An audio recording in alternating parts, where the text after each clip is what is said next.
A list of some contradictions in my life. I'm a peaceful person, but I'm also a very intense person. I'm a humanitarian, but I'm not a socialist. I've been sober for many years now, but I work as a bartender. I went to business school in Silicon Valley and then ended up a go-go dancer in Las Vegas. I am 100% pro-choice for women, but I am also 100% pro-medical freedom. I'm a free spirit, but I'm also hyper-disciplined. I'm an environmentalist, but I love Jordan Peterson. I'm a minimalist, but I'm not a communist. And lastly, though I've been vegan for 10 years, I love Vikings. Why am I telling you this absurd list? Well, one, kind of just for fun, but two, it points to a deeper issue that I wanted to talk about today, and that is echo chambers. In the modern world of the internet and all of the various platforms such as Twitter or Instagram or YouTube or Reddit, there's a million of them I can't even keep track of. We have now such a collective energy and such a mass ability to connect with each other in ways that never used to be possible. It's fueled these modern fires of echo chambers and of extreme tribalism of either you're completely with me or you're completely against me. And if you fit into this camp, then you have to 100% fit this rubric or you're out, you're canceled, you're out of the club, you're not my friend, you are my enemy. And not only is this a silly way to live, a boring way to live, it is actually a very harmful way to live. And this is the mentality, I don't say this lightly, this is the mentality that leads to war and what has led to war for thousands of years. It's human nature to want to belong to the group. And because we're motivated by survival, we tend to, if people don't fit our rubric for what we think is right, we tend to label them the enemy and become scared of them or angry or just vengeful and push them out of the club. And we see this on a very small micro scale with bullying in school. But again, as I said, this mentality sort of ramifies out to the cause for so many wars and violence and brutality and just complete injustice that we have in the world as humans that it is really high time that we evolve out of. Will this happen overnight? No, I'm not naive, but I want to put this message out there today because I think just even on this small scale, on this little channel that I have, I'm seeing it and it always just leaves me scratching my head and wishing and hoping that we could do better. So I want to unpack this today a little bit. Just on the small example of this list, this is not a comprehensive list. There's probably more contradictions I have in my life. I don't know, I'm a Gemini, but I'm a human being and I'm trying to live as authentically as I can and I'm trying to be the best version of myself that I can. And that means that I'm going to have my own thoughts and opinions based on my own experiences, how I was brought up, what I value, what I care about in the world, who I want to be in the world, who I spend my time with in the world. And that goes for every single human being. And I think that if people were to actually look deeper and take a step back outside of their echo chambers, whether it's a friend group or your family or your religious gathering or what you're watching on YouTube or what you're scrolling through on Instagram or Reddit or whatever, if you were to take a step back and actually look within and turn out the noise for an extended period of time, you may find that you actually don't agree with everything in every group that you're in. And your first thought might be guilt or fear or shame, but I invite you to look deeper than that and say, you know what, it's actually completely okay that I don't agree with every group. And it's actually a very healthy thing that I don't, because what happens in echo chambers, if you completely subscribe to everything everyone says around you, that destroys your personal autonomy.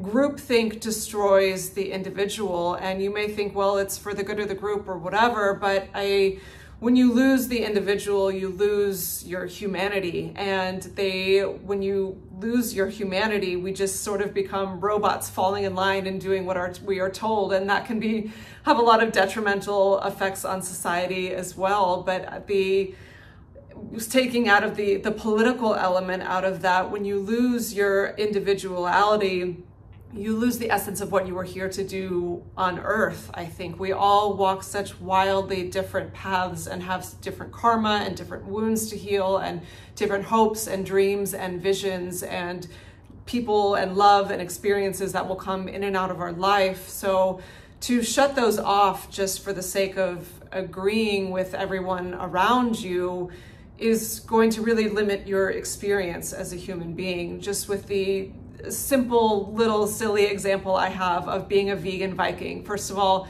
no, I'm not completely inept at history. I know Vikings were not vegan at all. There was not have been possible in Scandinavia, nor would they ethically have even been there. But I use that silly example just because it sounds kind of funny and catchy, but just to show in my own life, like, yes, I care deeply about animals and it feels like my right path to be vegan for my own heart, but does that mean that I'm not allowed to like Viking culture? Like, some would say, yes, well, Vikings were hunters and they raped and they pillaged and yeah, okay, all of that. But there's also a really awesome side of the culture of they were explorers, they were dreamers, they were visionaries. And yes, there was violence in that culture, but there was violence in, well, every culture, and there still continues to be violence in every culture, unfortunately. But they were also deeply shamanic and pagan and had reverence for the land and wanted to take only what they need, even in hunting. And I do have a respect for that. And I align very much with their aspect of the culture that wanted to explore the world and see what's out there. Myself and my own sort of nomadic tendencies, I resonate with that. So that's just one silly example, but I think people get caught up with this, again, as I said, this you're either with me or against me mentalities. And just with me, I don't want to get too political in this because I don't have the energy to go through deflect all the political hate comments that this might generate. But just with the example in the past 4 years of we had a medical freedom movement with what was going on in the world in response to certain rules. I have to be careful as I talk about this thing, but certain rules that were happening during the pandemic, not everyone was for them. And I am one of those people, while I would never tell someone what to do with their body, I don't want someone telling me what to do with my body. And that goes for in light of a pandemic happening, but also in light of, as a woman, certain choices that many women have to make. I 100% support pro-choice. And it was very interesting that in this whole medical freedom movement that was being pushed by the right side of the agenda, the Roe v. Wade got overturned in the United States, and we had a whole backlash on freedom that was given to women with reproductive rights, and that was it was overturned by the right, and the left was supporting no, we need to have freedom for women. So I think that just goes to show that there's truth on both sides and also insanity on both sides, because out of both were saying, one was saying my body, my choice in this circumstance, but then in another circumstance they're saying, no, that's not your body, not your choice. Just depends on what we want out of it. Do you see the hypocrisy there for both? And that's why I brought that up. That's a very politically charged argument that's probably going to push some people's buttons, but I think it just goes to show that just putting myself out there as an example, we're not always going to neatly fit in these boxes, and people, the media, this push to have everything be so divisive. They want us to fit neatly into boxes, and people who live in fear and can't have an open mind and don't want to be open to discussing certain things with people want you to fit in their box, and they will outright just push you out of the friend group or push you out of the parent club group or whatever, or out of your religious group for not agreeing with certain things. I was raised Catholic, but I remember, and my father has been a devout Catholic his whole life and has a very strong relationship with God and is a good human. But when we moved to a new church, when we moved back to the United States, they found out my father was divorced, and even though he was a good man raising 2 girls by himself, they kicked him out of the church. And to me, that's not congruent. That's not what Jesus preached. He was all about love and being inclusive. And we get so caught up in dogma. There's infinite categories I could bring up. I mean, I brought up Jordan Peterson because I speak about environmentalism a lot on this channel, and sustainability, obviously, as a minimalist. That's the main core of this content. But in some video a long time ago, I had mentioned I love the works of Jordan Peterson because I think he's a great thinker. And he's been helping a lot of people come into personal responsibility and, showing up as a good human in the world. And someone was very upset because he tends to be associated with conservative and the alt-right in America. And that whole camp tends to say, well, global warming isn't real, and just keep pushing the agenda and whatever. And yeah, that does happen out there. But this whole cancel culture mentality, this person was like, well, how could you be an environmentalist and like Jordan Peterson? It's like, well, it's very simple. I like the things that resonate, that I think are really deep philosophical topics that are important to the world. And I also care about the environment. That means I don't fit into either box completely correctly. And I think that's okay. And I think that it's actually important because as I said, when you lose your autonomy to group think, that's when you can be swayed into things more dangerously. Because at the end of the day, while most people say, yes, I want peace, they are acting in a way that is incongruent with this. You may think how you act in your daily life doesn't affect the wars that are happening overseas, but the collective consciousness starts with you, starts with us. That's why I always speak to personal responsibility with minimalism, with environmentalism, with eating well, with doing well for the planet. You can wait for the government to do something, or you can take action into your own hands. And something simple but profound you can do is start to be friends with your quote unquote enemies. There are people in this country that will not be friends with people who voted for Trump. There are people in this country who won't be friends with people who drive a Tesla because they hate Elon Musk. That sounds absurd, but that is really the truth. And for me as a vegan, I can honestly say I don't have any vegan friends anymore. I have a few friends that used to be vegan and now some are vegetarian, or they eat everything. And if I were to cut those people out of my life because they don't eat how I feel is right for me, I think that would be a very sad existence and a very limited existence. And at the end of the day, we need to work together and find out how to evolve the common good despite our differences, because we will never, ever, ever all agree.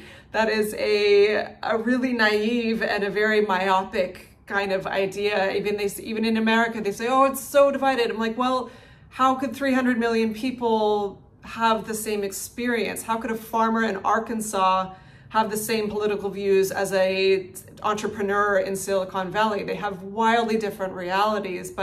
So it's not about convincing the other person that you are right and they are wrong, and that's agreeing.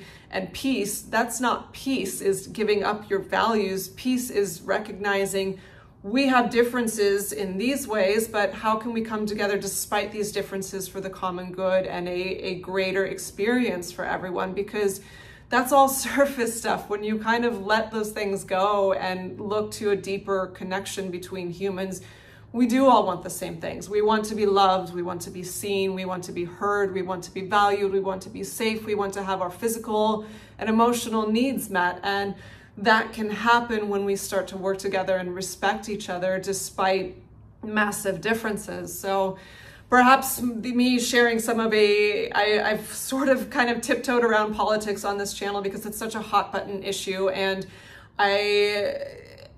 I think certain things I've said maybe might alienate some of the people who have been enjoying the content here. And I don't mean this in a spiteful way. I do this in a way to invite you to question where you stand on things, and not saying, oh, I need to change my views so I can be friends with this person, but hey, we have different views and we can still be friends. Not everyone that watches this channel is minimalist. Not everyone that watches this channel is vegan. In fact, most aren't.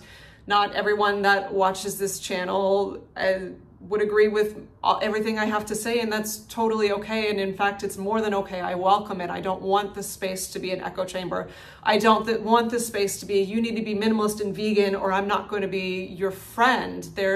We all have such wildly different experiences. There's people here from all over the world, which is amazing. So let's come to the table with these experiences. And I invite you to see where you have these echo chambers in your life, whether it is around something political or your religious views or your views on, say, same-sex marriage, or your views on owning a home. That was another video I had that triggered so many people. All I said was, I'm cool not owning a home, but you do you. And that was owning a home in America. The American dream is someone's really strong it's such a huge value system for so many people. And rather than say, okay, that's cool, she doesn't want one, but I'm happy with mine, people got very angry because they thought I was threatening their way of life just because I'm living differently. But it doesn't have to be like that. It's live and let live. That's such a cliche, but it's so profound and we're not doing it. So my food for thought for today is see where you have echo chambers in your life and really strong belief systems, and maybe go make friends with some people or invite healthy conversations or healthy debate with people that don't agree,